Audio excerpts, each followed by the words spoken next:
Roger Stone convicted on all 7 counts on charges filed in Mueller probe. Here's a summary of the article. During a break in the testimony of former United States Ambassador to Ukraine Marie Yovanovitch before a House committee holding impeachment hearings on Donald Trump, Fox News host Chris Wallace praised her poise and devastating testimony, saying viewers should be moved by her story. As the House hearing chamber emptied of lawmakers, Wallace was effusive in his praise. "I think if you are not moved, and we will have to watch what happens in the cross-examination, but if you were not moved by the testimony of Marie Yovanovitch, you don't have a pulse," he said. "This is a woman who had served in posts for presidents of both parties for more than 30 years, he added. Hardship posts, places like Somalia, Tashkent, and she tells a story of being a leading fighter against corruption, before he provided more details about her stellar career and noting the president had her summarily fired by a new Trump hire. This post received a score of 73,410, with an upvote ratio of 88%. Here are the top comments in response to this article.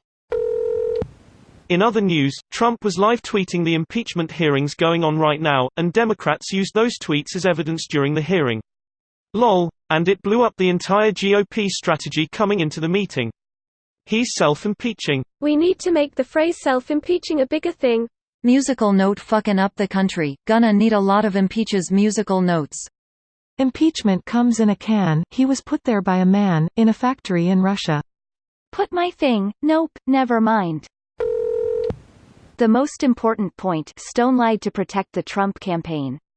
In particular, to a specific phone call he witnessed in which Stone told Trump personally what was coming from WikiLeaks. Trump was told by Stone as early as July that he was knowledgeable of what WikiLeaks had, knew that they had more hacked content, but for whatever reason the time wasn't right to release it. The story isn't just that Trump believed he had a backchannel to what was coming from the Russia intelligence cutout WikiLeaks, it's that his campaign efforted to coordinate the release to ensure the maximum possible benefit to his 2016 campaign. It also shows pretty emphatically that Trump lied in lieu of an interview, indeed, Mueller, that Trump was generally untruthful in his written testimony. Greater than indeed, Mueller acknowledged in his testimony to Congress that Trump was generally untruthful in his written testimony. So lying. Greater than so lying. So perjury. Not if they follow Mueller's reasoning. He missed a ton of possible perjury opportunities in his work.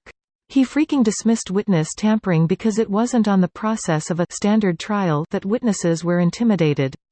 That's Barr's reasoning. Mueller just laid out the facts. Barr is the one who said shit like, "You can't obstruct justice if there's no justice in the first place." That was what Barr pushed, but you can see Mueller's reasoning in Part 2 end of p. 9–10, I'm welcome to corrective interpretation.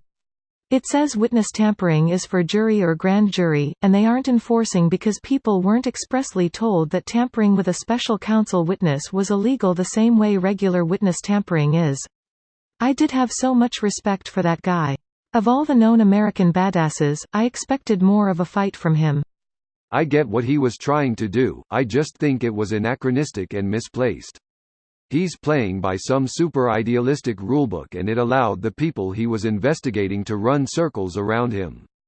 The end result is a failure of the Justice Department, no matter how well intentioned. This video was automatically created by Reddit to speech. The article and comments in this video were selected from Reddit according to their upvotes, and any paraphrasing was performed by smmry.com, without any human intervention.